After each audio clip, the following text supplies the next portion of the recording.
राधा स्वामी जी। आज के सत्संग की वाणी गुरु अमरदास जी की है। सच्ची बानी गुरुमुख आखे, हौमे बिचो जाए। गुरुमुख कहते हैं तेरे अंदर गुरबानी है। कौन सी बानी? गुरु अमरदास जी फरमाते हैं, बानी बजी चहुजुगी सच्चो सच सुनाए। यह बानी तो अब बनी है, पर जिस बानी की तरफ ग्रंथ साहिब इशारा करता है वह जुगों जुगों से चली आ रही है। जब हमें कोई महात्मा मिलता है तो वह कहता है अपनी आत्मा को बानी के साथ जोड़ दे, उसमें कशिश है। वह बानी कब मिलती है? जब ये सुषुम्ना में जाता है। मुसलमान महात्मा भी यही कहते हैं कि जब तक ये शहरग में नहीं जाता नाम नहीं मिलता। लोग गले की नाड़ी या गुंडी को शाहरा कहते हैं, पर यह शहरग नहीं। शहरग तो बाल के 10वें हिस्से से भी बारीक है। कबीर साहब कहते हैं, कबीर मुक्ति द्वारा संकुना राय दसें बाए, मन तू मैगल होए रहियो निकसो क्योंकि जाए। वह वाणी वहां से आ रही है, दुनिया के खोटे बागे हैं जो अंदर जाकर उसे नहीं सुनती। जो कोई सुनता है उसकी मुक्ति हो जाती है। फिर कहते हैं, राह खुदाई बिहा बला भालू 10वें बाई, हाथी जाई ना सकनी होमे रखे अड़ाई। राह बाल से भी बारीक है, मन हाथी है, अड़कर बैठा हुआ है। आप सोचो कौन सी कौम है, कौन सा मजहब है जो परमात्मा की तलाश नहीं करता। लोगों ने कोई कसर छोड़ी है? कहाँ अमरनाथ, कहाँ द्वारका, कहाँ काबा? अगर किताबों को पढ़ें तो वे कहती हैं कि तेरे अंदर है। जब कहो कि लाओ तो कुछ भी जवाब नहीं मिलता। वह मालिक इसके अंदर है। जब तक ये अंदर नहीं जाता खाक नहीं मिलती। जब गुरु मिले, जे उस बानी के साथ लिप लगाए जिसमें शांति है, तब लज्जत आती है। आपे दाता कर्म है, साचा साचा शब्द सुनाए। जब अकाल पुरुष अति प्रसन्न होता है तब इसे गुरु मिलता है। गुरु रामदास जी कहते हैं, बिन बागा सतगुरु ना मिले, घर बैठया निकट नित पास। अगर गुरु पड़ोस में भी रहता है तो उस पर यकीन नहीं आता, एतबार नहीं आता। जब परमात्मा बख्शना चाहता है तभी कोई महात्मा मिलता है और तभी इसकी आत्मा शब्द के साथ जुड़ती है। गुरमुख गाले गुरमुख गटे, गुरमुख नाम जपाए। अगर मनुष्य जन्म से कोई फायदा उठा गए वे गुरमुख हैं। गुरमुख नाम की कमाई करके मालिक के साथ मिल गए। वे आप तर गए, अपने पितरों को भी तार गए, या जिसको हम बोलते हैं अपनी कुलों को भी तार गए, अपनी संगत को तार गए। गुरु अर्जन देव जी कहते हैं, गुरमुख कोट उदार दा बाई दे नाबे एक कनी। अपने कमाए हुए नाम का एक कन देकर गुरमुख करोड़ों जीवों को सचखंड ले जाने की ताकत रखता है। सदा अलिपित साचे रंग राता गुर के सहज सुवाए। अगर इंसान अपने अंदर जाकर पर्दा खोल ले तो नाम की लज्जत ले सकता है। इसके लिए ना तो कौम छोड़नी पड़ती है, ना मजहब, और ना ही काम छोड़ने पड़ते हैं। दुनिया का काम करते हुए उस दौलत को पर्दा खोलकर हासिल करना है। वह आपकी अपनी चीज़ है। अगर आपने फ़ायदा नहीं उठाया तो ये आपकी अपनी गफलत है।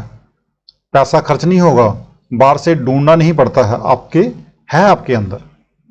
जब लज्जत पा लेगा तो रहेगा दुनियादार ही, मगर दुनिया के साथ उसका प्यार नहीं रहेगा, क्योंकि उसको ज्ञान हो जाएगा।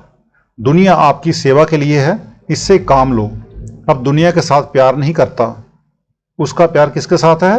उसका प्यार अपने मालिक के साथ है, अपने गुरु के साथ है। मनमुख सद ही कूड़ो बोले, बिख बीजे बिख खाए। जो आदमी मन और इंद्रियों के ताबे हैं वे भोगों के कीड़े हैं। वे भोगों को छोड़ते नहीं, अंदर जाते नहीं। वे दुनिया के शिष्य हैं। उनके ख्याल से दुनिया भोगने के लिए है, मगर दुनिया ने उन्हें भोग लिया। अल्लाह अल्लाह खैर सल्ला। अफसोस वे दुनिया को खाने चले पर दुनिया ने उन्हें खा लिया।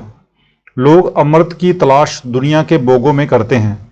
अमृत हर एक इंसान के अंदर है। मुसलमान उसे आबे हयात कहते हैं, जिसे पीकर जे अमर हो जाएगा। जम काल बादा तृष्णा दादा बिन गुर कवन छुड़ाए।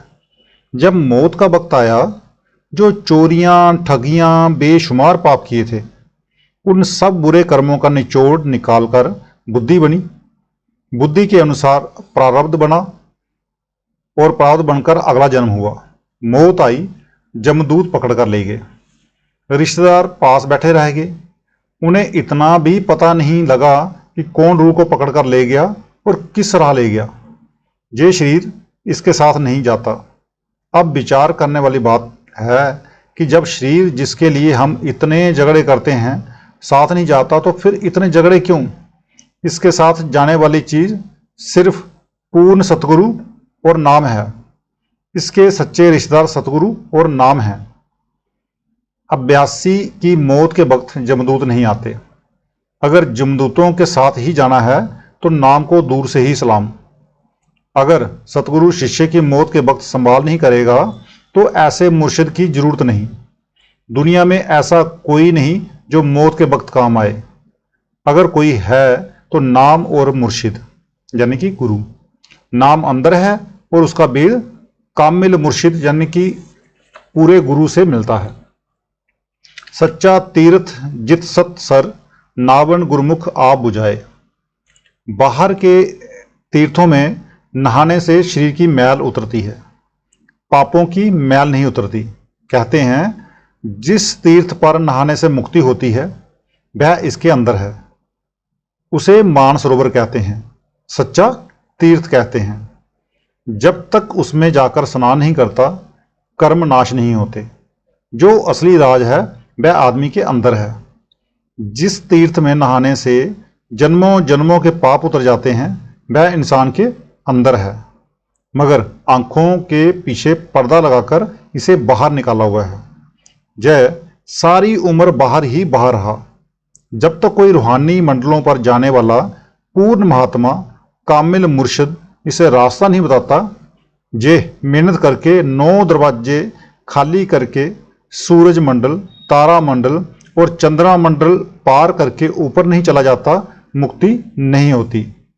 यही मौलाना रूम साहिब भी कहते हैं कि तू हिम्मत कर और सूरज, चंद्रमा और तारा मंडल पर पैर रखकर आगे बढ़। जब तू आगे जाएगा तो वहां सतगुरु खड़ा है। यही गुरु नानक साहब कहते हैं, पूर्व चढ़े पश्चिम को आवे, रवि शशि 271 मिलावे। कि पूर्व से होकर पश्चिम को जाना है और सूर्य चंद्रमा को लांघना है। आगे कहते हैं पश्चिम ते जो चढ़े सुमेर, आवे प्रदक्षिणा के फेर। सप्तपुरिया ऊपर कुलासन, तिथे पार ब्रह्मा का आसन। जिन हीरे रतनी माल पुरोई, नानक कहे उदासी सोई। इसलिए जब चढ़ना है, अंदर चढ़ना है और ये रास्ता मालिक के हाथ में है, हमारे हाथ में नहीं। जब तक हम किसी महात्मा से रास्ता लेकर अंदर नहीं चढ़ते तब तक वह नहीं मिलता। 68 तीर्थ गुर शब्द दिखाए, तित नाते मल जाए। सारे हिंदुस्तान में सारे ऋषि मुनियों ने 68 तीर्थ बताए हैं। कहते हैं कि अगर ये अपनी रूह को नाम के साथ जोड़ दे तो इसे किसी भी तीर्थ पर जाने की जरूरत नहीं। बाहर के तीर्थों पर शरीर की सिर्फ मैल ही उतरती है, मन की मैल नहीं उतरती। मन की मैल तो तभी उतरती है जब ये अंदर जाकर उस सच्चे तीर्थ में, सच्चे अमृतसर में जाकर स्नान करे। सच्चा शब्द सच्चा है निर्मल, ना मल लगे ना लाए। वह सच्चा तीर्थ नाम है, इसमें आजम है, कलामे इलाही है और इसके अंदर है। उसके साथ रूह को स्पर्श करने से रूह को लज्जत आती है और तसल्ली हो जाती है। ओलिया अल्लाह की एक घड़ी की सोबत प्रेम से की गई 100 वर्षों की मनमर्जी की बंदगी से बेहतर है। कोई रास्ता है पूर्व की तरफ, आप दौड़ते हो पश्चिम की तरफ या किसी और दिशा में। जितना दौड़े उतने ही दूर होगे। अगर सीधा रास्ता मिल गया फिर चाहे कदम कदम भी चलो, एक दिन मंजिल पर पहुंच जाओगे। जो महात्मा अंदर जाते हैं उनकी सोहबत करो ताकि आपको समझ आ जाए। सच्ची सिफत सच्ची सलाह पूरे गुरते पाए। जिस तरह विद्या की ताकत हम सबके दिमाग के अंदर है, मगर जब तक हम स्कूल नहीं जाते हम विद्वान नहीं बन सकते। इसी तरह चाहे रूहानियत सबके अंदर है, मगर जब तक हम किसी गुरु के पास ना जाएं, उससे नाम लेकर उसकी कमाई ना करें, पर्दा नहीं खुलता, मुक्ति नहीं होती। गुरु अमरदास जी कहते हैं, नौदर ठाके दावत रहाए, दसवें निज घर बासा पाए, ओथे अनहद शब्द बजे दिन राती, गुरमति शब्द सुनावनिया। जब तक कोई रूहानी मंडलों पर जाने वाला पूर्ण गुरु नहीं मिलता और यह मेहनत करके अपना पर्दा नहीं खोलता, मनुष्य देह का फायदा नहीं उठा सकता, चाहे ये दौलत सबके अंदर है। तन मन सब किछ हर तिस केरा, दुर्मत कह न जाए। जो अंदर जाकर पर्दा खोलकर रूहानी मंजिलों पर चढ़ गया, वह क्या कहता है कि हे मालिक, मेरा तन मन धन परिवार सब तेरा है। जो मनमुख है मेरा मेरा कहता है। जो दावा करता है उसके लिए सजा कर्मों के फल, सजा यानी कर्मों का फल है। जो दावा ही नहीं करता उसे खौफ किस बात का। महात्मा दावा नहीं करते, जो अंदर नहीं गए रूहानी दौलतों से फायदा हासिल नहीं कर सकते। हजरत मोहम्मद साहिब अपने साथियों और इमामों को मस्जिद में ले गए और उन्हें दूर में खड़ा करके पूछा कि तुम्हारा क्या क्या है। हजरत उमर ने कहा, मेरी औरत है, लड़के लड़कियां हैं, ऊंट वगैरह हैं। उसको कहते कहते आधा घंटा लग गया। इसी तरह दूसरों ने भी बताया। जब हजरत अली की बारी आई तो वे अपनी जगह से उठकर बोले, एक परमात्मा और एक तू। हजरत मोहम्मद साहिब का मतलब तो उन्हें समझाने का था, इसी तरह समझा दिया। जो दुनिया के ताल्लुक में ज़्यादा डूबा हुआ है वह दुनिया में बार बार जन्म लेता है। जो परमात्मा से प्यार करता है वह क्यों दुनिया में भटका। ये दो लफ्जों की बात है। आज का सत्संग इतना ही। मिलते हैं कल के सत्संग में। राधा स्वामी जी।